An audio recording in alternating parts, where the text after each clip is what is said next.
Vous avez bien dormi? Le Christ est ressuscité!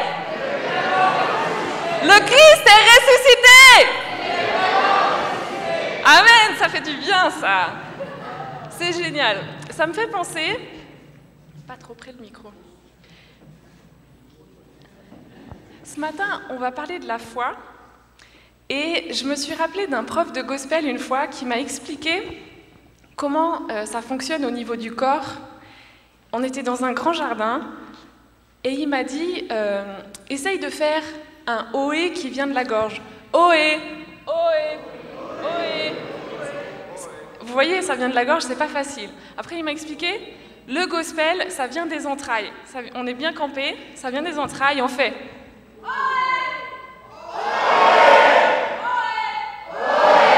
Vous voyez, c'est très puissant. Et en fait, je priais par rapport à la foi, et j'ai senti le Seigneur qui me disait, la foi c'est pareil. C'est pas quelque chose qui est coincé, qui a du mal à sortir. C'est quelque chose qui est campé, qui est ancré dans nos entrailles, qui est profond, et qui a beaucoup de puissance de cette manière-là. Voilà, c'est une petite façon d'ouvrir ce temps sur la foi. Alors, qu'est-ce que la foi ? La foi, c'est une ferme assurance. Oui, on peut s'asseoir, c'est vrai. Même si on reste debout dans la foi. La foi, c'est une ferme assurance dans les choses qui sont du Seigneur. Et donc, l'inverse de la foi, ça va être la peur ou la non-foi. Ce qu'on appelle la non-foi, c'est la ferme assurance dans l'inverse, dans les choses qui ne sont pas du Seigneur. Voilà, et quand on appartient au Seigneur, quand on est baptisé dans l'Esprit Saint, la seule chose que l'ennemi peut vraiment faire sur nous, c'est de mettre en nous cette peur, de nous empêcher de marcher, d'avancer, d'être campé dans la foi, cette foi qu'on a en tant qu'enfant de Dieu.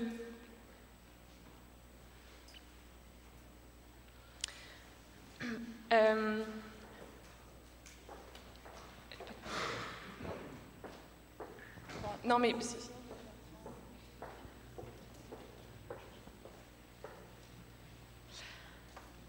Je voulais vous montrer que en nous, il y a comme un énorme rocher d'incrédulité, de doute, un énorme rocher. On peut se l'imaginer dessiné comme ça. Et sous ce rocher, il y a une toute petite graine, presque invisible, une toute petite graine de foi. C'est cette petite graine de moutarde, cette petite graine de sénévé.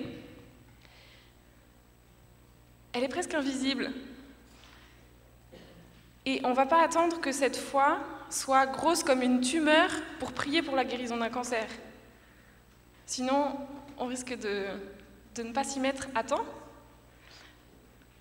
Est-ce qu'on se base sur la qualité de cette foi, de cette petite graine? Est-ce qu'on va attendre qu'il y en ait 15? Dans la Bible, on voit qu'il y a besoin d'une seule petite graine, parce qu'elle contient déjà tout le potentiel pour donner un gros arbre. Cette petite graine qui est presque invisible, elle contient déjà tout ce qu'il faut. Du coup, le choix de la foi qui repose sur nous, qui va être notre positionnement, c'est la réponse à cette question: sur quoi je m'appuie? Est-ce que je décide de ne voir que cet énorme rocher de doute, ou est-ce que je décide de m'appuyer sur cette petite graine de foi, avec ma volonté, avec cette prise de décision? Sur quoi je m'appuie? Il y a un petit dicton, une petite formule qu'on dit beaucoup en anglais, aux États-Unis par exemple, que j'aime beaucoup. On va la répéter ensemble.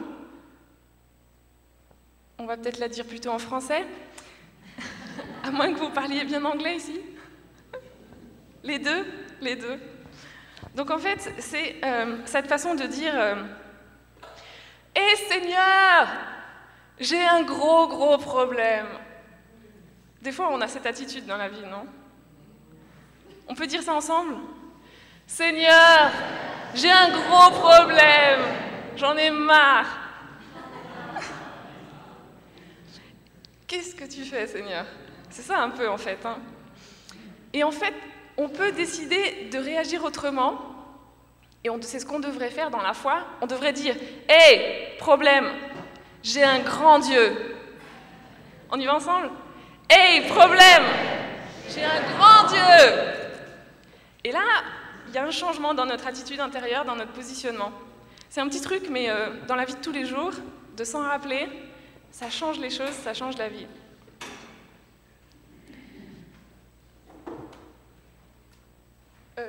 Si, en fait, je veux bien, pardon. Pour après. Non, mais il est génial. Il est génial, merci. Donc cet après-midi, on va avoir un temps de guérison ensemble. Merci. Et la guérison, c'est un signe de la foi.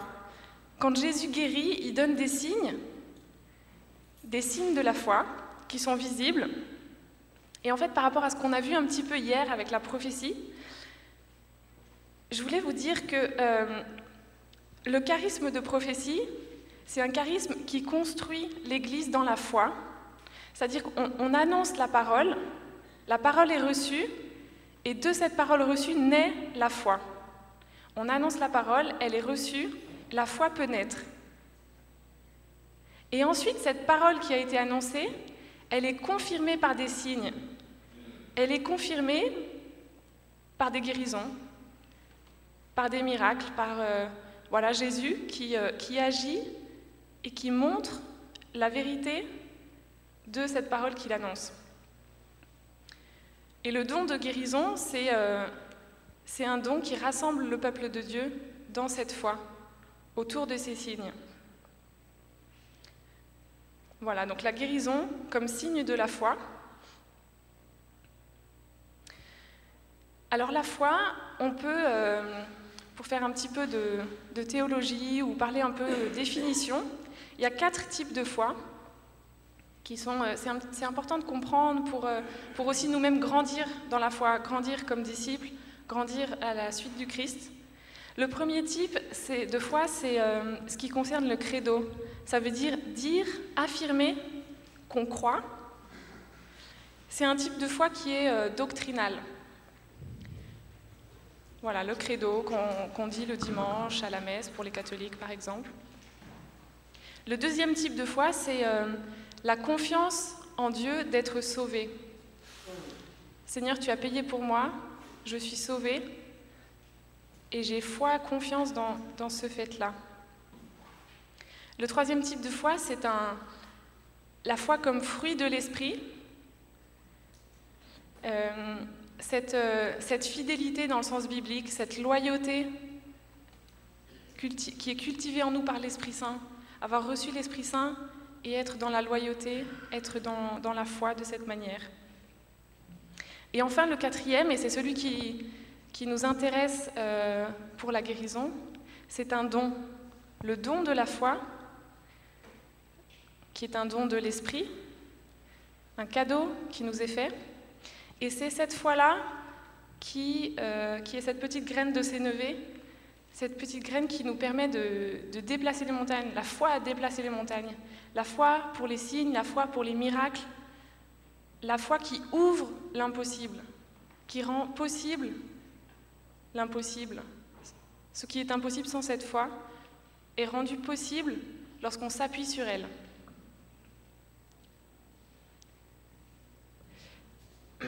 Alors quand on n'est pas dans la foi, quand on est donc dans l'incroyance, c'est important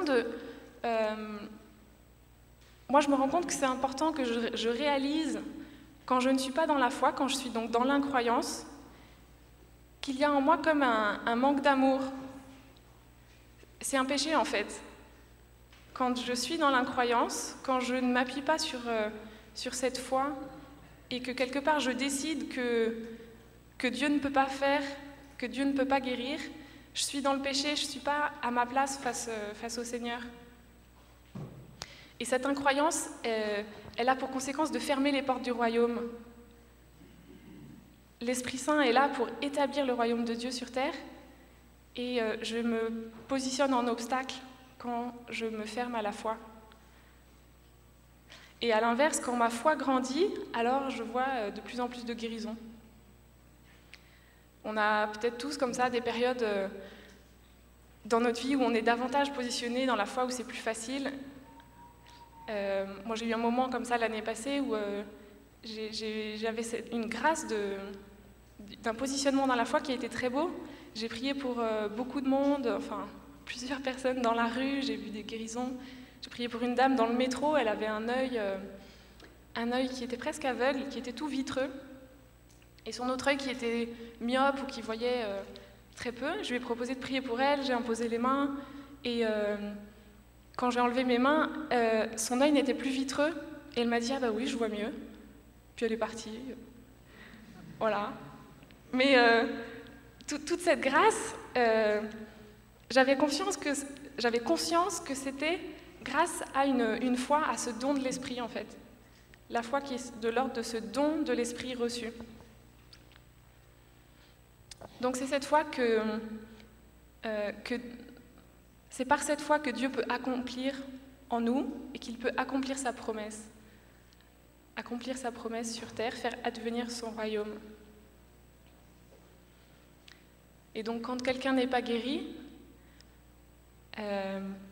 c'est plus moi qui prie, qui doit me remettre un peu en cause ou qui doit prier pour grandir dans la foi. C'est à moi de prier pour avoir la foi que ma prière est juste et que la guérison dépend aussi de mon chemin.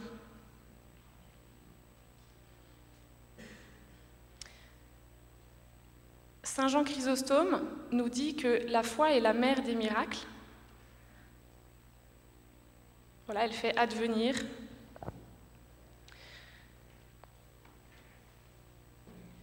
Alors par rapport à cet après-midi, je vais vous faire un petit schéma de marche. Parce que quand on prie comme ça pour la guérison, on franchit, on monte des marches, les marches d'un escalier. Et c'est tout un chemin, ça prend du temps. Et on peut par exemple, la première fois, commencer par demander la grâce de croire, d'avoir la foi pour la guérison d'une entorse par exemple.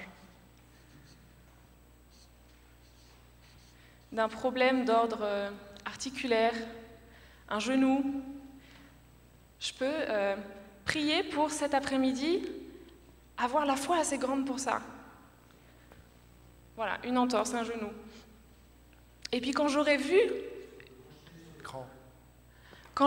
une entorse ou un genou guéri, je peux continuer dans ma prière à demander pareil, quelque chose de très précis, à demander d'avoir la foi assez grande pour voir un sourd entendre, que ses oreilles s'ouvrent.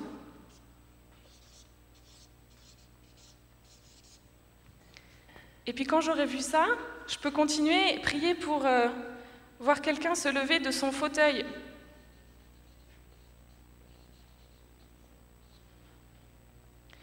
Et ensuite pour voir un aveugle dont les yeux vont s'ouvrir. Et puis ensuite, voir un cancer guéri, une tumeur disparaître. C'est un exemple un petit peu, c'est pour dire que on ne va pas avoir du jour au lendemain la foi de voir le cancer de cette personne de ma famille, de ma voisine, guéri. C'est aussi tout un travail spirituel, tout un travail intérieur, tout un accueil. Et de voir les choses, ça nous aide à croire pour davantage, à croire que le davantage existe et qu'il est également possible pour le Seigneur. Et puis le dernier, pardon, j'ai oublié, mais c'est très important, c'est ensuite, je peux prier pour avoir la foi de voir des résurrections.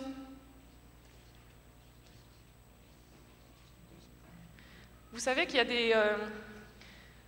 a des lieux avec des gens qui ont des ministères par rapport à ça et des résurrections qui arrivent. Je ne sais pas si vous avez déjà entendu parler de Heidi Baker, c'est une femme pentecôtiste, une américaine qui vit depuis des années au Mozambique, qui a un ministère là-bas auprès des plus pauvres. Elle a vraiment un charisme et un don d'amour énorme. Et là-bas, il y a des dizaines et des dizaines de résurrections. Des gens qui sont assassinés, qui ressuscitent, leur corps revient à la vie. Et puis, il y a beaucoup d'autres exemples. des fois on ne les connaît pas trop, mais même beaucoup de saints dans notre Église catholique qui ont aussi prié pour des morts qui sont revenus à la vie. Voilà. Donc la foi comme mère des miracles. C'est important ça. Ensuite, de se dire que la foi n'est pas un sentiment. La foi, c'est un acte, en fait, c'est agir dans la foi. Et le catéchisme de l'Église catholique nous le dit. On a tendance à faire cette confusion entre deux réalités, deux faits. On pense que la foi, c'est avoir la foi que les miracles peuvent arriver. Ça veut dire un aspect doctrinal. C'est-à-dire, je suis d'accord, bah oui, les miracles peuvent arriver. Mais c'est tout autre chose de penser que, par moi, les miracles peuvent arriver. Ça veut dire avoir la foi de les faire advenir, d'agir, cet acte d'agir, et que, par ma prière, ça se réalise. Que la promesse de Dieu se réalise. Et que c'est donc une puissance que je reçois du Seigneur, que c'est normal. C'est pas moi qui ai la pression. Hein, c'est pas nous qui avons la pression quand on prie pour la guérison. C'est le Seigneur qui a la pression. C'est lui qui a fait des promesses. C'est lui qui nous a envoyés dans le monde pour agir en son nom. Voilà, donc on peut prier tous les jours pour la foi, pour avoir la foi pour telle chose, telle autre chose. Prendre le temps dans notre prière, dans notre intercession. Et puis ne pas oublier que la foi, elle a deux sœurs qui sont l'amour et l'espérance. Foi, amour, espérance, amour ou charité. Et que c'est un tout, que ça va ensemble. Et la plus importante est toujours l'amour.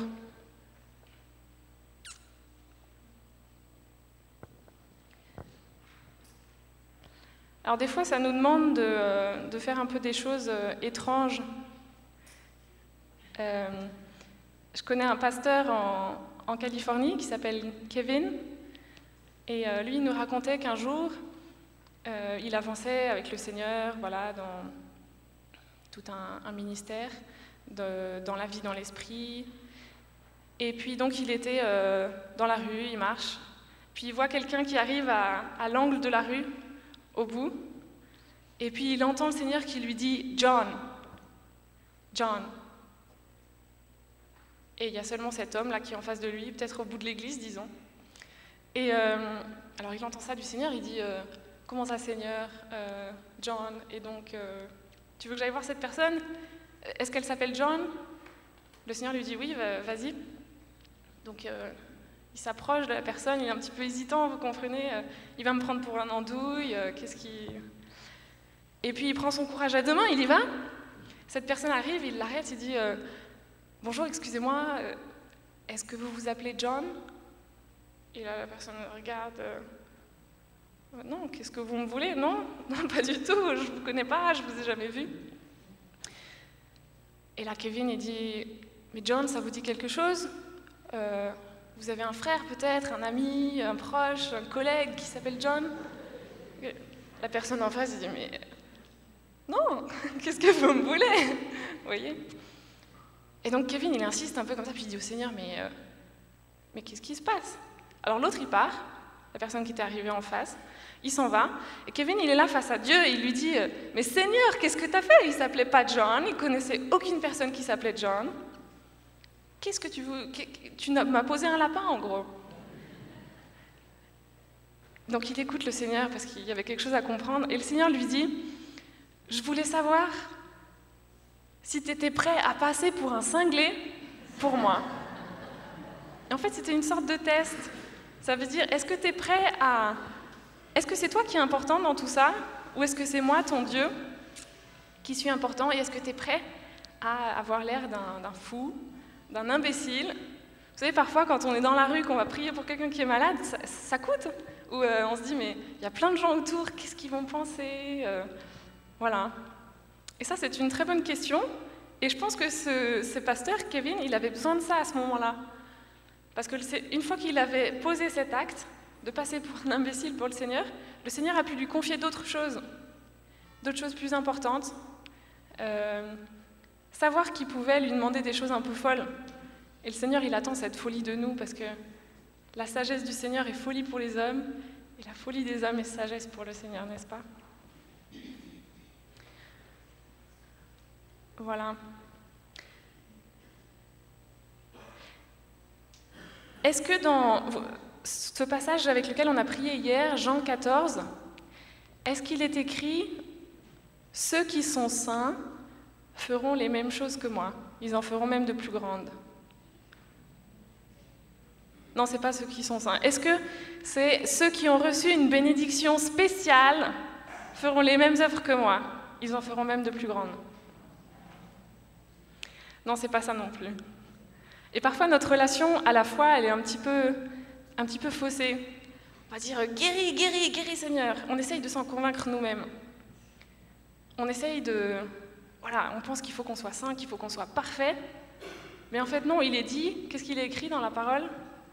Ceux qui croient. C'est ça, ceux qui croient. Donc, cette foi, cette toute petite graine de sénévé. Qui est-ce qui croit ici? Bon, donc cet après-midi, on va pouvoir accomplir des miracles parce qu'on a la foi. C'est chouette, hein? Et donc, dans la foi, il y a une part de prise de risque. Oser, comme on vient de le voir avec cet exemple du pasteur Kevin. Oser sortir de nos zones de sécurité. Souvent, on est « ça, je peux le faire, là, ça va, là, il n'y a pas trop de risques, je suis à l'aise, tout va bien ». Mais alors, sortir de nos zones de sécurité pour faire des « oulala », vous voyez? Et cet après-midi, c'est ce qu'on va avoir à faire vraiment. On va peut-être prier, imposer les mains pour la première fois, demander au Seigneur de guérir une entorse, de guérir quelqu'un qui est aveugle, de guérir un cancer. On va demander au Seigneur beaucoup de choses avec cette foi en son nom. Dans cette église en Californie dont je vous parlais, il nous disait aussi, tous les matins, il disait « Un chrétien qui a été baptisé dans l'Esprit Saint, il doit être sous avant midi, tous les jours. Mais sous dans l'Esprit. Donc soyez sous dans l'Esprit tous les matins, toute la journée, vous voyez? Et ça nous aide à sortir de nos zones de sécurité, ça nous aide à prendre des risques, à oser, à faire ce qu'on est... On a été créé pour ça, sur Terre, pour répandre le royaume, pour croire, pour y aller. Voilà, la sagesse de Dieu qui est complète folie pour nous. Donc on peut prier, Seigneur, fais grandir ma foi.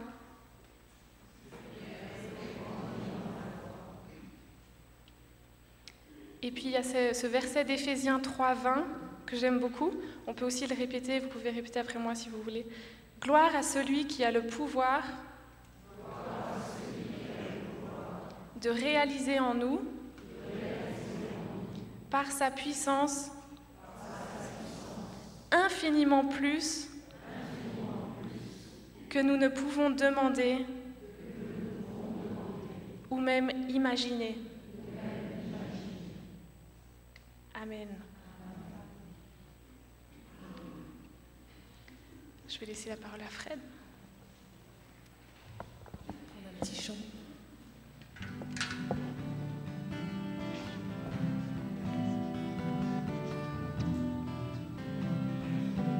Alléluia, Alléluia, Alléluia, Alléluia, Alléluia, Alléluia, Alléluia. Basé sur, tu sais, dans cette direction sur les Ta splendeur est chantée par tous ceux qui aiment tes volontés. Ta puissance est annoncée au milieu de ton peuple.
Donc on est dans une école de disciples, une école des amis de Jésus. Et donc c'est Jésus qui a envie que vous soyez de plus en plus disciples, afin d'être de plus en plus amis avec lui, et que vous puissiez aussi aller chercher des gens autour de vous pour qu'ils deviennent des amis de Jésus. Et parmi ces amis, en fait, il y a Jésus qui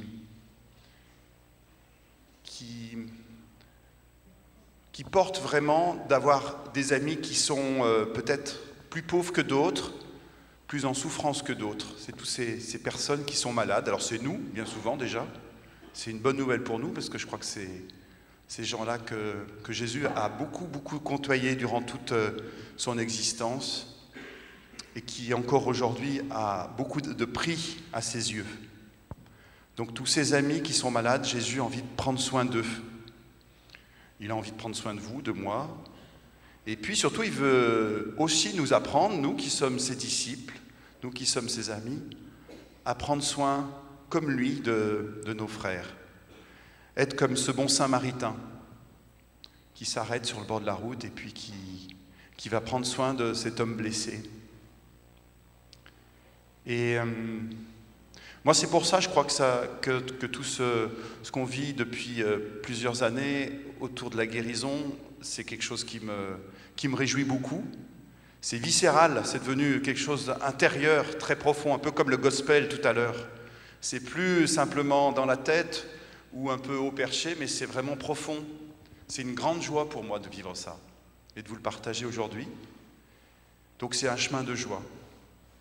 Et l'expérience qu'on a eue, notamment au groupe de prière depuis 1 an et demi, c'est de vivre un peu comme hier soir un grand temps de louange, d'adoration, d'avoir comme hier soir aussi des textes, des images, mais ça on a l'habitude, des paroles de connaissance aussi, et puis de proposer à la fin de chaque mardi soir de vraiment prier, après le groupe de prière, de prier pour tous ceux qui le désirent, notamment les gens qui ont reçu une parole de connaissance qui les a touchés dans le groupe de prière. Souvent c'est un début en fait, c'est un premier, le Seigneur les touche, mais voilà, la guérison, la libération, c'est le début quoi.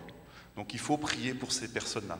Et donc on se couche un peu tard, parce qu'on prie souvent pour 2, 3, 4, 5 personnes, un peu comme vous le faites ici dans les jardins de prière. Et c'est vrai qu'on s'est rendu compte que, moi il y a un texte qui m'a beaucoup touché il y a quelques années, où on l'a lu hier, hein, c'était Jean, dans Jean 5, 19, qui dit, Jésus dit, mais moi je ne fais rien par moi-même en fait, hein, c'est pas moi qui ai la puissance, c'est ce que je vois faire par le Père, je le fais pareillement. C'est le Père, par son Saint-Esprit, par l'Esprit qu'il me donne, qui me permet de faire tout ce que je fais. Et cette phrase, en fait, m'a beaucoup habité, de voir ce que fait le Père. Je me suis dit, quand on prie pour des personnes, notamment pour des personnes qui sont malades, mais aussi pour des personnes qui ont un problème, quoi.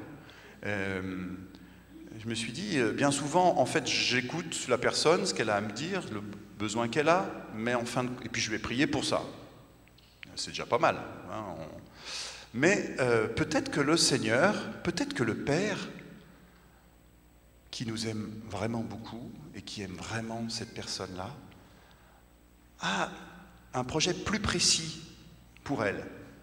Et comment, Seigneur, comment ce projet plus précis, tu peux me le montrer?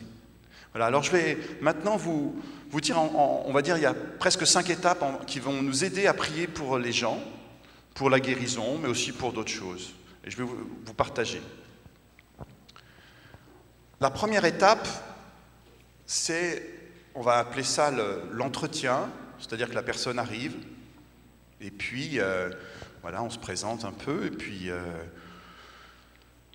on peut regarder la personne. Moi, ça m'arrive souvent en fait, hier, on faisait le petit exercice, vous voyez, où on voit, est-ce qu'on voit quelque chose écrit, je ne sais plus ce qui était écrit sur son t-shirt, la foi, voilà. Mais c'est important de regarder les gens. Des fois, en fait, voilà, il y a des choses que le Seigneur peut nous dire aussi déjà, juste à travers ce premier regard. On voit Jésus qui regarde, des fois, dans les évangiles. Jésus qui regarde. Eh bien, Jésus qui regarde, il peut nous donner par son Saint-Esprit, si on regarde, nous aussi, il peut nous donner aussi des intuitions, il peut nous donner quelque chose qu'on repère, peut-être un des membres de son corps qui a quelque chose, enfin voilà. Donc c'est important de prier les yeux ouverts, pas tout de suite fermés, mais garder les yeux ouverts. Voilà, et puis aussi les oreilles, hein. Il faut écouter avec nos deux oreilles. Il y a une oreille qui va écouter avec le naturel, tout ce qui, voilà, ce que la personne ressent, son problème, sa maladie, voilà ce qu'elle va nous dire, quoi, hein. C'est ce qui est naturel. Et puis, avoir aussi une deuxième oreille, celle-là, qui va écouter le surnaturel. Voilà, qu'est-ce qu'elle ne dit pas? Mais que l'Esprit Saint souffle, soit à travers ses mots, soit à travers les mots de la personne avec qui je prie, parce qu'on prie souvent au moins à 2 personnes. On prie, moi je préfère toujours prier avec quelqu'un d'autre, c'est plus communautaire, on n'est pas tout seul, ça nous protège aussi personnellement. Et puis, voilà, qu'est-ce que le Seigneur dit, commence à dire tout de suite, dès le début. Donc il faut vraiment être attentif à ce que le Saint-Esprit nous dit dès le départ. Moi, je me rappelle d'une femme du groupe de prière qui est venue un jour me voir en disant « Oh là là, vraiment, je viens souvent au groupe de prière, mais j'ai l'impression que le Seigneur est loin, ça fait des années que je ne l'ai pas entendu. » Quelque chose un peu d'une désolation de cette dame, petite dame qui était, voilà, et j'aimerais bien quand même vous prier pour moi, pour que j'ai plus de relations avec le Seigneur. Alors, bon, d'accord. On va dans une petite chapelle à côté avec un frère. Et puis, voilà, mais je ne sais pas trop pourquoi prier, c'était un peu flou, quoi. Alors je propose à la dame, je lui dis, bah, écoutez, on va commencer par prier le Saint-Esprit pour qu'il nous dise un peu, lui ce qu'il a envie de faire dans votre vie. Peut-être qu'il y a quelque chose ce soir qui va nous indiquer. Et puis après, de toute façon, on va prier pour ce pourquoi vous êtes venus, bien sûr. Mais on va quand même d'abord lui demander à lui. Et donc, on dit Saint-Esprit. Alors, elle était d'accord, bien sûr. Toujours, les gens sont d'accord. Et donc, on prie le Saint-Esprit. Et puis, le frère qui est avec moi commence à dire, écoute, Seigneur Jésus, je te loue pour notre sœur. Tu la connais depuis le sein de sa mère et vraiment, tu l'aimes depuis toujours. Et puis, il continue un peu sa prière. Et puis moi, au moment où il dit le sein de sa mère, j'ai comme une espèce de clic, un petit truc qui me dit « Oh, ça c'est peut-être important ». Et donc, dès que le frère arrête de prier, je me tourne vers la dame et je lui dis quand ce frère a prononcé les mots que le Seigneur te connaissait depuis le sein de ta mère, j'ai eu l'impression que c'était important. Est-ce que ça l'est? Je ne sais pas, peut-être. Hein. Et là, je la vois devenir un peu livide et elle me dit, en fait, j'étais abandonnée le jour de ma naissance. Et ma mère ne me voulait pas et en fait, on a vécu pendant plusieurs années, je ne l'ai plus jamais vue. Puis après, au bout de quelques temps, en fait, elle est revenue vers moi, mais il y avait quelque chose qui avait été brisé dès le début, quoi. Et que toute la relation avec sa mère, qui était décédée depuis, avait été très très difficile. Et donc, là, moi, je n'en ai pas très large, je dois dire. Mais de ce fait-là, ça a été très... En fait, le Seigneur vraiment nous avait donné une direction, quoi. Et on a pu vraiment prier pour tout ce qu'elle venait de nous partager. Et puis, on voyait bien que c'était un chemin qui commençait, là. Et alors, plusieurs mois après, je lui demande alors comment ça va depuis qu'on a prié. Et elle me dit un truc très beau, elle me dit « Ah aujourd'hui, j'ai rechanté une chanson que ma mère aimait bien chanter et en fait, je sens qu'elle est près du Seigneur depuis qu'on a prié. En fait, il y a vraiment eu profondément une espèce de réconciliation très profonde qui s'est passée en elle. Et toute simple en même temps. Je la sentais très paisible en fait. Et au final, je crois que ce n'était pas tellement sa relation avec le Seigneur qui était éloigné, mais c'est peut-être ce besoin de se réconcilier avec sa maman. Voilà, donc être attentif dès le début aux petites choses que le Seigneur nous nous susurre à l'oreille. Et ne pas avoir peur. Moi, je n'ai pas dit « le Seigneur te dit que dans le ventre de ta mère, il s'est passé quelque chose ». J'ai dit « j'ai l'impression ». Quand le frère a dit que, voilà, vous voyez, dans la manière de dire, c'est quand même, ça n'enferme pas la personne non plus. Hein. Puis bon, moi si je me trompe, parce que ça m'est arrivé, là je vous raconte un truc qui a marché, mais il y a eu d'autres fois où ça n'a pas marché du tout. Hein, où je dis, ouais, j'ai un truc, j'ai l'impression à 6 ans, tu as peut-être vécu quelque chose. Le gars m'a dit, non, non. Et je dis, bon, bah d'accord, bah, on va quand même prier. À ce moment-là, moi, quand c'est comme ça, je dis, bon, bah alors c'est bon, ça veut dire que ce que tu demandais au Seigneur, bah, c'est ça pour ça qu'il faut qu'on prie. Il n'y a pas plus compliqué, il ne faut pas compliquer, il ne faut pas tout prix chercher, quoi. Hein. Mais voilà, quand il y a quelque chose, c'est important de le dire. Voilà, le diagnostic après, c'est la deuxième étape. En gros, Saint-Esprit, on demande au Saint-Esprit, mais pourquoi cette personne souffre-t-elle? Pourquoi est-elle dans cette condition? Voilà. Bizarrement, en fait, on se rend compte que bien souvent, il y a des gens qui sont très malades, mais qui n'ont pas forcément conscience de la cause de leur maladie. Voilà. Et souvent, d'ailleurs, c'est une des causes de non-guérison. C'est une des causes, il y en a d'autres, hein, mais c'est qu'on n'a pas prié pour la bonne chose. On vient avec un ulcère, et puis on va prier pour cet ulcère, et puis en fin de compte, c'est peut-être un manque de pardon, ou une blessure intérieure, une blessure psychologique, ou, voilà, ou un besoin de délivrance. Et donc il faut prier bien sûr pour la guérison de l'ulcère, mais vraiment demander au Seigneur qu'il nous montre pourquoi cette personne souffre. Et s'il veut nous le montrer, il va nous le montrer.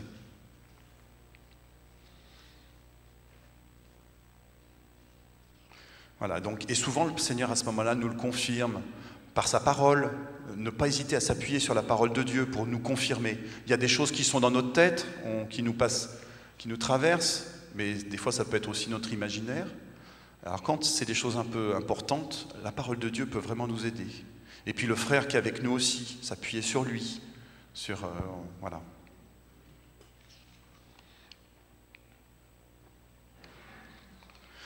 Donc inviter le Saint-Esprit dans ces conditions-là, c'est pas une option, c'est pas un truc en plus, c'est obligatoire en fait, on va dire ça, d'accord? Voilà, c'est pas juste une petite prière qu'on fait au début pour se dire bon ben voilà c'est bon, ça je l'ai fait, maintenant on passe au truc sérieux. C'est vraiment, voilà, c'est obligatoire parce que c'est comme ça que faisait Jésus en fait. C'est comme ça qu'il faisait en fait. Hein.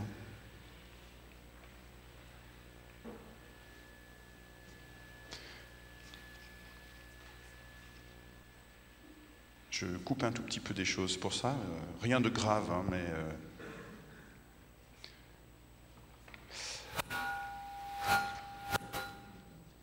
Voilà, et puis,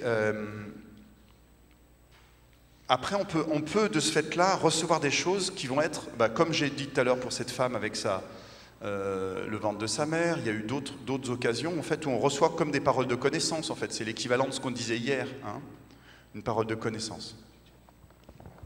Ah, d'accord. Super.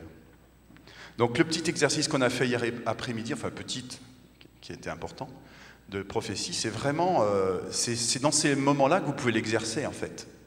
Seigneur, j'entends cette personne qui me dit telle chose, montre-moi un domaine, est-ce qu'il y a quelque chose?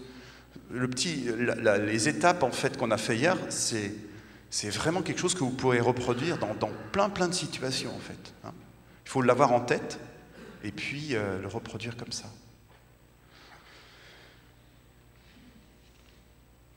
Voilà, après la troisième étape, c'est le choix de la prière. Quel genre de prière, Saint-Esprit? Quel genre de prière cette personne a-t-elle besoin? Voilà, ça c'est important d'essayer de comprendre ce qui est bon. Ça peut être une prière d'intercession. Hein.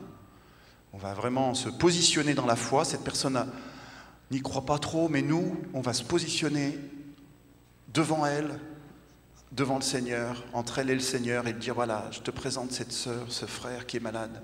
J'ai foi en toi, et je prends acte pour elle, quoi. J'intercède. On peut prier en langue si on ne sait pas trop. Moi, j'aime bien prier en langue comme ça, même au début, pour laisser le Saint-Esprit agir en moi, me rendre plus attentif, qui m'ouvre en fait à ce qu'il est lui.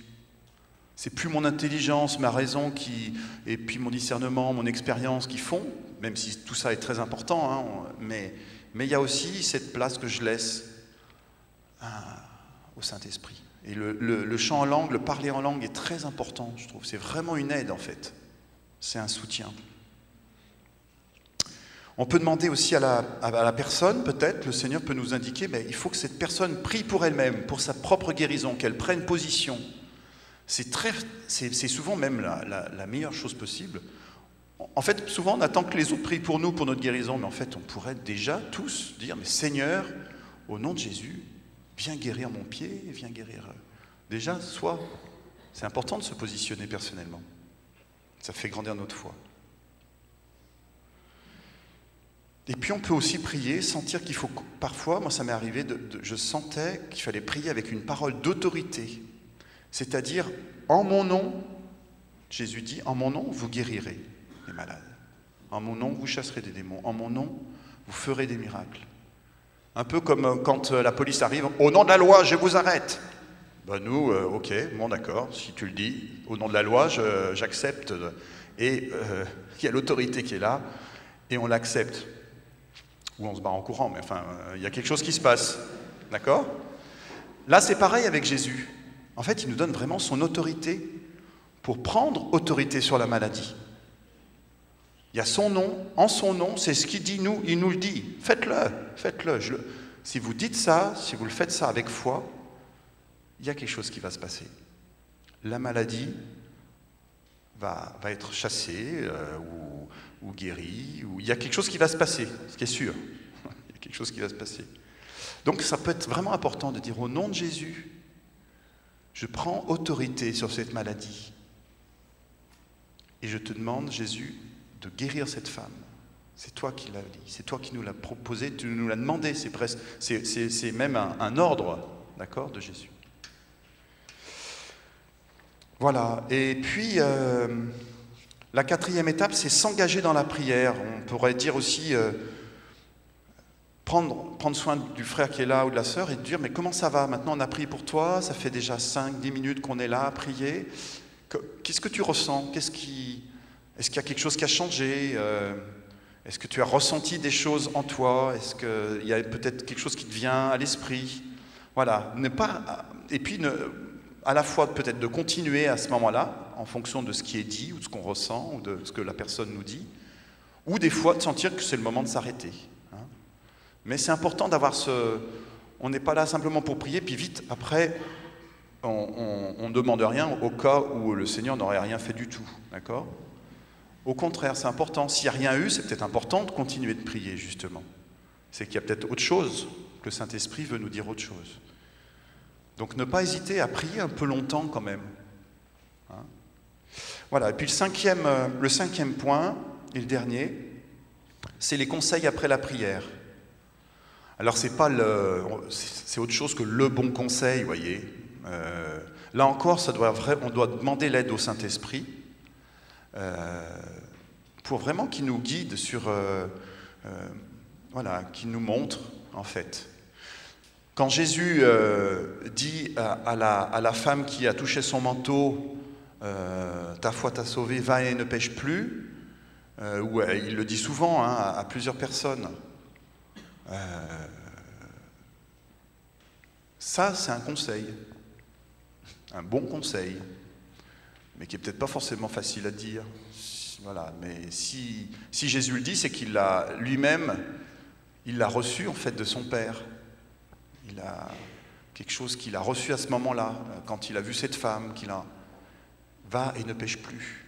C'était pas simplement un bon conseil qu'il donnait à tout le monde en disant voilà, ça marche à tous les coups. Non, c'était un conseil qui était très ajusté pour cette personne. Et la personne, quand elle a entendu ça, elle a dû vraiment sentir, voir tout à fait de quoi il était question en fait. Et en même temps, être libérée. Il y a quelque chose qui l'a libérée de son péché aussi. Voilà, donc ça, c'est vraiment important de finir sur cette prière au Saint-Esprit. Montre-moi comment conseiller mon frère. Ça peut être un encouragement, je trouve. Moi j'aime bien encourager les gens à lire l'Évangile, par exemple. Relis l'Évangile. Lis l'évangile de Marc, il n'est pas très loin à lire. Tu vas voir Jésus. Ça va renforcer tout ce que tu viens de vivre sur la guérison, tout ça. Lis un évangile en entier. Aussi, peut-être encourager à rechoisir d'aller voir un prêtre pour les sacrements, d'aller à l'Eucharistie. Ça peut être d'encourager aussi à prier avec d'autres chrétiens, de ne pas être tout seul. Ça peut être retrouver une vie normale, ça peut être, voilà, peut-être rechoisir la prière. Mais ça, bien sûr, ça c'est plein de bons conseils, mais c'est vraiment au Saint-Esprit de vous guider, en fait. Voilà, donc nous sommes tous appelés vraiment à essayer déjà tout ce qu'on vient de dire là, depuis hier, à mettre en pratique toute cette école qu'on vous a dit, c'est pour que vous la mettiez en pratique, hein. Sinon ça n'apportera pas grand-chose. Et puis, bien sûr, discerner sans cesse avec les autres, de ne pas être tout seul, de ne pas vivre ça tout seul dans un coin, d'être toujours attaché à d'autres, et discerner ensemble si ce qu'on a dit, si ce qu'on a fait, c'est bon. Même dans ces temps de prière pour la guérison, ne pas hésiter à en reparler avec le frère avec qui on priait, aller voir le berger en disant, ben voilà, on a prié hier pour cette personne, on a eu ça. Ne pas garder ça caché, en fait. D'être tout le temps dans le discernement et puis dans la prière. N'hésitez pas à prier vraiment pour ça. Voilà. Et nous devons vraiment tous obéir à l'appel du Seigneur qui veut guérir, en fait. Il veut guérir. Tu veux le tableau? C'est qui pour...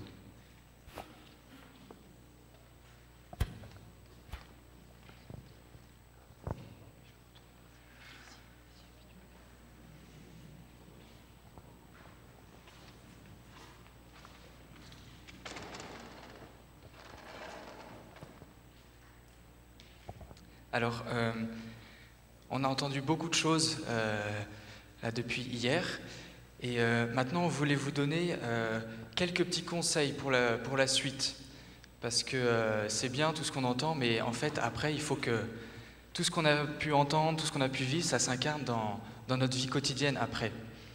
Alors, on n'a pas beaucoup de temps, mais j'ai envie de vous donner quand même 3 points qui me semblent assez importants. Le premier, c'est la pureté de vie et la sainteté.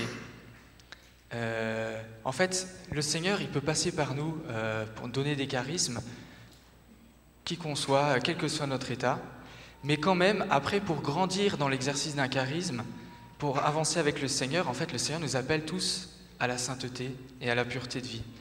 Et c'est important peut-être pour certains, Fred l'en a parlé, de redécouvrir, par exemple pour les catholiques, le sacrement de réconciliation, et de redécouvrir les sacrements, et puis de grandir en fait dans la sainteté. Le deuxième point, c'est on a mis une liste de quelques noms de personnes qui exercent un ministère de guérison et qui ont écrit des bouquins, soit de biographie, soit sur leur ministère, leur guérison. Alors c'est beaucoup des anglophones, mais la plupart du temps il y a des traductions en français, donc vous pourrez les lire. Il y a des protestants évangéliques, il y a des catholiques. En fait, c'est important de lire parce que, vous voyez, en fait, on a donné beaucoup de conseils, on a expliqué beaucoup de choses et on a partagé beaucoup pendant ce week-end aussi d'expériences. Et c'est comme ça, en fait, qu'on grandit. Et toutes ces personnes-là, elles ont vécu des choses qu'elles partagent dans ces bouquins. Et pour nous, ça peut nous aider de découvrir comment le Seigneur fait à travers ces personnes-là. Parce que parfois, on va lire quelque chose, une expérience très particulière qu'a vécue ces personnes-là, et tout d'un coup, il y a quelque chose qui va nous arriver quand on prie pour quelqu'un, et on va reconnaître, ah bah tiens, c'est ce qu'a vécu l'autre. Et donc ça va nous aider, ça va nous conduire dans la prière. Et ça, en fait, ça augmente notre foi, ça fortifie notre foi, parce que quand on lit des témoignages de guérison, ben on se dit, ben en fait, c'est possible. Et Myriam, elle donnait les différentes marches. Alors, on prie pour tel type de guérison, tel type de guérison. Et plus, en fait, on va lire des choses, plus on va se dire, mais c'est normal, en fait. Cette vie extraordinaire, elle est ordinaire, en fait. Et aussi, il y a plein de vidéos sur Internet, YouTube. Vous pouvez trouver plein de vidéos. Et là, vous voyez en direct. Voilà, des soirées de guérison, des personnes qui sont guéries. Et ça peut vraiment renforcer notre foi. Et j'avais aussi envie de vous donner un troisième point qui me semble important, c'est la vie charismatique, la vie dans l'esprit au quotidien. Paul, il nous dit « Soyez toujours joyeux, priez sans cesse, rendez grâce en toutes circonstances, c'est la volonté du Seigneur pour vous dans le Christ Jésus. » La volonté de Dieu, c'est qu'on soit tout le temps dans la louange, dans la prière, et qu'on soit quelque part comme connecté à l'Esprit Saint en fait en permanence. Et parce qu'en fait, quand on loue le Seigneur, quand on prie l'Esprit Saint, ça change concrètement nos vies. Déjà, ça change notre rapport à tout ce qu'on peut vivre, et ça change aussi notre regard sur le monde. Parfois, Myriam, elle parlait d'expériences dans la rue, etc. Et ça arrive souvent qu'on passe devant des gens sans même les voir, sans même les regarder. Mais si on est dans cette attitude de louange, de prière, eh ben, le Seigneur, il peut nous montrer des choses que d'habitude on ne voit pas. Et je me rappelle, il y a quelqu'un que je connais par exemple, il était dans le métro, enfin sur le quai, et tout d'un coup, il sent qu'il a une intuition intérieure très forte, une motion intérieure, il y a quelqu'un qui va se suicider. Et là, il dit, bon, Seigneur, c'est qui? Montre-moi. Et donc il regarde les gens qui étaient sur le quai, il voit quelqu'un, et en fait, il court vers lui, et la personne, en fait, elle allait se jeter sous le métro. Et il rattrape la personne, et ensuite il a pu parler avec elle, et en fait, il y avait un prêtre avec ce gars-là, et donc la personne a pu aussi parler avec le prêtre, se confesser, et elle a vécu vraiment un chemin de guérison, et maintenant, voilà, elle suit le Seigneur, et elle a dit, mais jamais plus je ne tenterai cela. Et le Seigneur, en fait, il passe par nous au quotidien, et si on prie sans cesse, le Seigneur, il peut nous utiliser comme ça. Et la louange change notre vie. Par exemple, le dernier truc qui m'est arrivé, c'est tout simple, mais ça dit quelque part, en fait, cette vérité-là. Quand je suis venu ici, il y a un frère qui m'a amené à l'aéroport à Paris, et j'ai oublié mon téléphone portable dans la voiture. Et je suis arrivé devant le check-in, et je me suis aperçu que je n'avais pas mon téléphone. Et je me suis dit, mais c'est terrible, parce que je n'ai pas pris rendez-vous avec la personne qui devait me chercher à l'aéroport ici à Nice, donc on ne va jamais pouvoir se retrouver. Et évidemment, je ne connais pas les numéros de téléphone par cœur, etc. Et mon premier réflexe, je me dis, bon, Seigneur, je te loue parce que j'ai perdu mon téléphone, je ne sais pas comment ça va se passer, mais Seigneur, je te loue, je te bénis. Et là, donc, j'allais embarquer, j'allais passer le contrôle sécurité, et j'ai senti, non, il ne faut pas que j'y aille maintenant. Donc j'attends, c'est pas le moment. Et là, je me suis dit, allez, je vais aller aux toilettes, j'ai envie. Et là, je me dis non. Et je me dis, non, c'est pas maintenant. Et il y avait un siège, et je me dis, bon, il faut que je m'assieds là, il faut que je m'assoie là. Et je me suis assis, et 5 secondes après, le frère qui m'avait emmené, il arrive, il me dit, Christophe, j'ai ton portable. Et en fait, il avait fait tout l'aéroport, mais si j'étais allé aux toilettes, si j'avais passé le contrôle sécurité, il ne m'aurait jamais trouvé. Voilà, donc, louer le Seigneur, prier l'Esprit Saint au quotidien,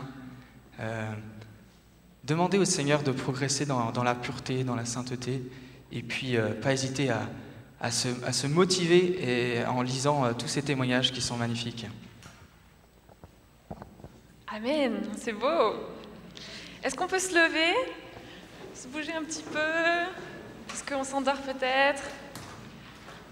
Ça va? Vous êtes quand même en forme? On peut bien respirer comme ça.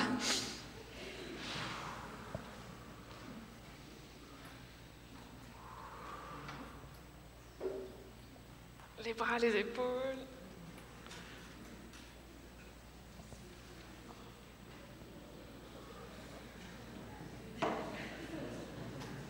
Ah, vous êtes beaux.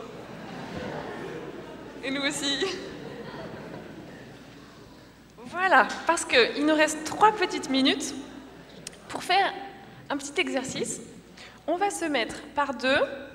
Alors c'est comme hier. C'est mieux que vous ne vous connaissiez pas et que vous soyez de même sexe, les hommes ensemble, les femmes ensemble. C'est pour vous simplifier la vie. Vous ne vous connaissez pas, c'est plus simple. Et vous êtes du même sexe, c'est plus simple aussi. Donc on peut bouger, vous pouvez trouver quelqu'un et vous asseoir par 2. C'est parti.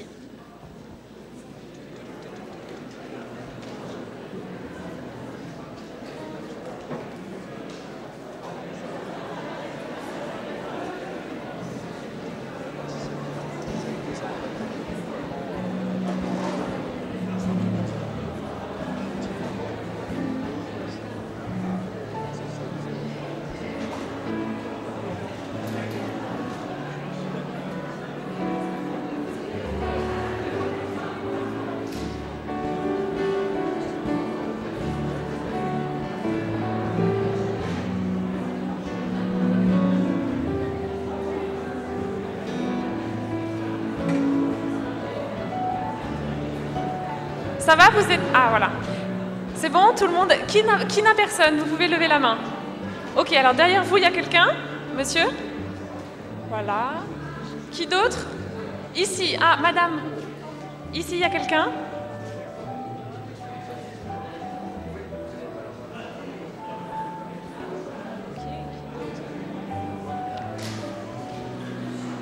Qui reste-t-il? Ici, là-bas? À droite? Oui, alors, là, il y a une dame au milieu qui est toute seule. Il y a une dame en bleu derrière. Au fond. Voilà, alors, ce qu'on va faire, c'est simple, ça dédramatise, c'est cool. Et c'est un exercice que j'appelle la bénédiction prophétique par catégorie.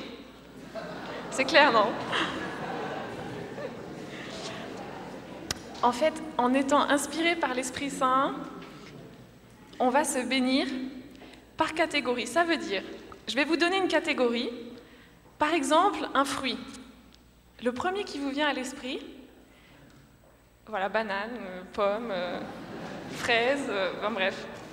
Eh bien, en fonction de ce fruit-là, vous allez décliner toutes ces propriétés, ce qui vous vient, et bénir la personne avec ça.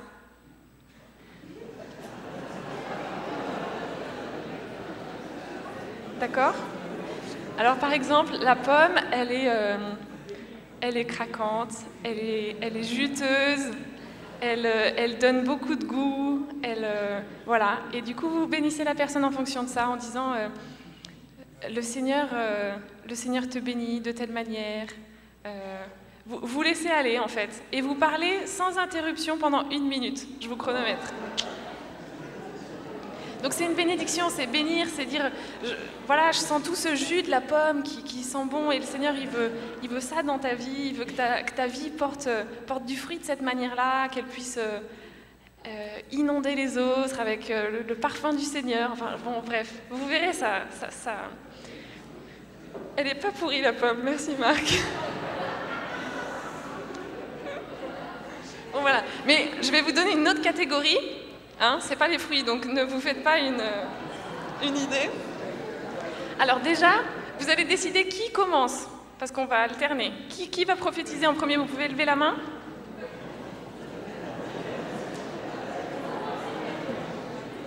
Voilà, vous êtes d'accord? Ok. Alors attendez, je sors mon chrono. Comment?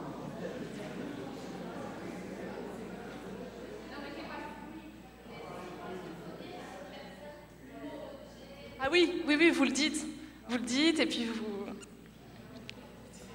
Vous voyez, par exemple, si c'est... Comment? Je vais vous donner une catégorie.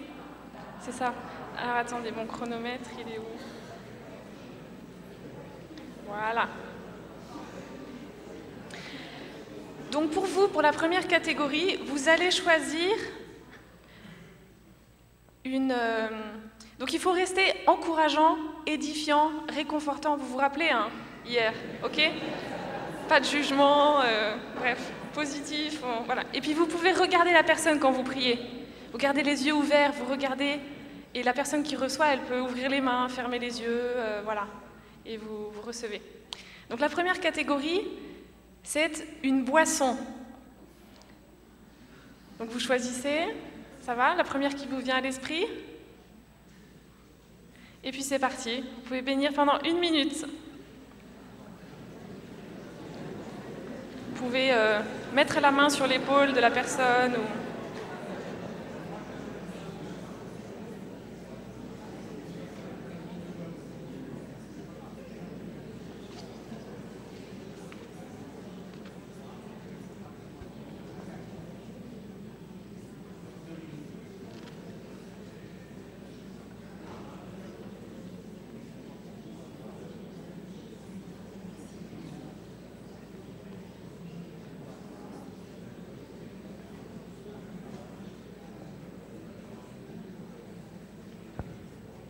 Allez, il reste 15 secondes.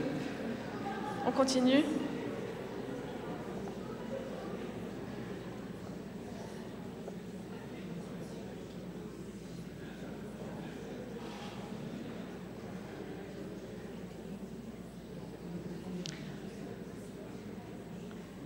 Bravo.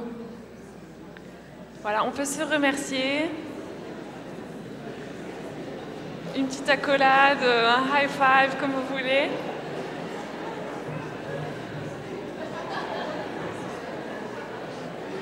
Et puis, on échange les rôles. Et ensuite, on pourra en discuter, ok? Donc, on échange les rôles.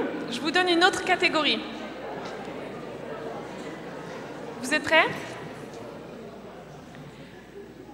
Donc, la deuxième personne va faire à son tour. Et vous allez choisir un outil. Le premier qui vous vient à l'esprit. C'est parti. 1 minute.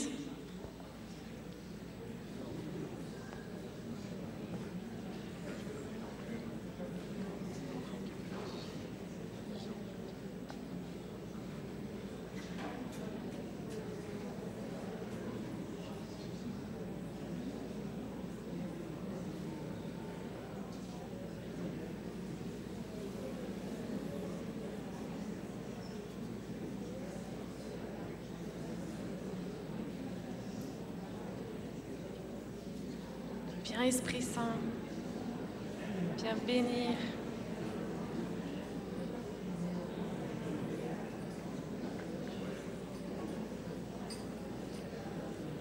Encore 15 secondes.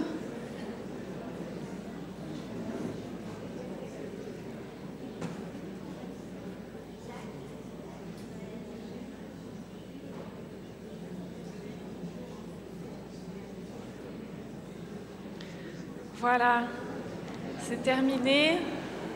On peut se remercier aussi. Et puis on peut échanger un petit peu sur, réagir un peu à cette expérience si vous voulez.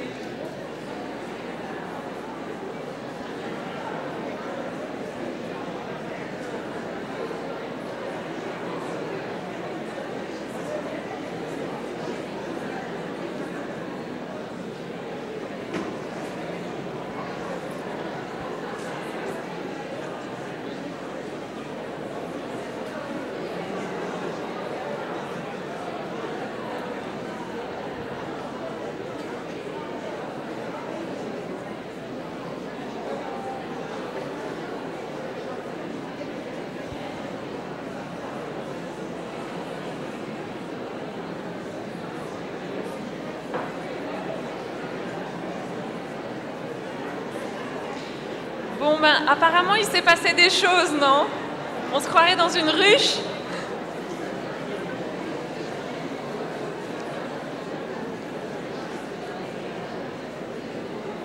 Donc vous voyez, s'il vous plaît,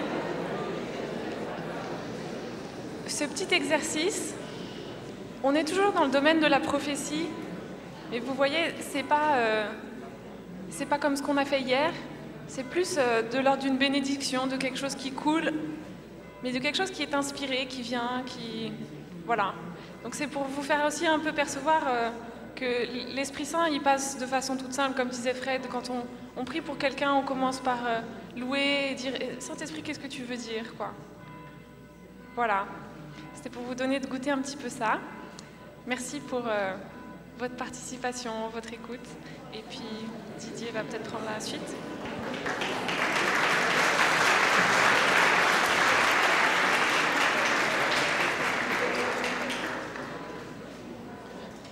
On va maintenant avoir un temps de fraternité. Restez à vos places. Un temps de fraternité qui va démarrer, mais avant ça, Bénédicte va vous parler de la suite. Oui, juste avant le temps que nous allons avoir ensemble, je voulais vous dire quelque chose pour cet après-midi. Donc, pour beaucoup d'entre nous, nous avons invité largement cet après-midi. Alors, on ne sait pas, là, on a vraiment un acte de foi à poser. Est-ce qu'on ne sera que entre nous cet après-midi? Est-ce que l'on sera moyennement nombreux ou très nombreux? On ne le sait pas. Cependant, on a eu quand même quelques coups de téléphone et tout ça, donc on a l'impression qu'on aura quand même quelques personnes en plus. Alors, ce que l'on va faire, c'est qu'on va se préparer à être indifférent à la volonté du Seigneur pour nous et à accepter que le Seigneur nous utilise de la manière dont il voudra et nous fasse vivre l'expérience qu'il voudra. Mais concrètement, on anticipe un petit peu. Donc, il y aura 2 lieux sur lesquels on va vivre en direct la prière pour la guérison des malades. Et on aura 2 lieux qui seront prêts. Le premier, c'est cette église, et le deuxième lieu, c'est l'amphi en bas. Après le repas, on va enlever les tables et on va l'aménager pour être prêt à l'accueillir. Donc dans ce lieu-là, il y aura donc une équipe, ce sera Bérénice et Nicolas qui vont conduire la prière dans ce lieu-là. Et puis, certains d'entre nous, on sera dès 14h dans ce lieu-là, prêts à accueillir et à prier pour ceux qui viendront. Il y aura une fraternité, alors vous allez l'apprendre tout de suite, je suis désolée, je ne vous ai pas vu ce matin, c'est la fraternité de Hélène et Gérard Pellegrin. On vous demandera de rester dehors, d'accueillir les personnes et à un moment donné, s'il faut, de les orienter vers le bas et de les accompagner jusqu'en bas. Les autres le savent et seront prêts, on va vous l'expliquer, pour être prêts là-bas. Pour tous les autres, eh bien, veillez à laisser les personnes qui arrivent pouvoir s'installer devant et au milieu. Choisissez plutôt les côtés dans un premier temps. Et puis, on va se laisser conduire. Peut-être que certains, à un moment donné, sentiront que c'est bien qu'eux aussi descendent. On va voir. Il faut qu'il y en ait qui restent ici pour pouvoir prier ici. Il faut qu'il y en ait qui peut-être descendent. S'il n'y a pas beaucoup de monde, à un certain moment, ceux qui sont prêts en bas, on ira les rechercher et puis ils reviendront avec nous. C'est tout simple. Donc en bas, il y aura bien sûr la vidéo avec en direct ce qui se passe ici sur les écrans, la louange, la musique, et puis on pourra prier au moment des différentes étapes pour les personnes en bas. Voilà. Donc ça, c'est pour cet après-midi. Pour maintenant, donc on a un temps de partage, un temps de groupe de partage. Tous les participants à Emmaüs, vous vous retrouvez avec vos fraternités dans vos lieux habituels de partage pour Emmaüs. Donc, chacun d'entre vous, je pense, se souvient. Sinon, vous voyez avec votre responsable, au fait, c'est la salle 2 ou la 3, enfin bref. Voilà. Donc, vous vous retrouvez dans ces lieux-là. On a rendez-vous à midi pour le déjeuner en bas. Donc, on a un peu plus d'1 heure, 1h10 pour y aller. Pour les jeunes de Sophia Deo, et puis peut-être quelques jeunes, peut-être Annabelle de H4 ou quelques jeunes, voilà, vous vous retrouvez dans un premier temps tous à la salle d'aumônerie des étudiants, qui est la salle numéro... Bref, vous vous retrouvez avec Jean-Bernard, Bérénice là-bas, et puis après voilà. Et tous les autres personnes qui sont ici pour l'école des charismes, qui ont commencé le week-end de l'école des charismes depuis hier après-midi avec nous, on se retrouve tous dans l'amphi, dans la salle de restaurant, et puis on se retrouve en bas et là on va se réorganiser en petits groupes. D'accord ? Et on va laisser la place pour les personnes qui arrivent maintenant pour l'Eucharistie dans l'église. À tout de suite pour ceux qui descendent en bas.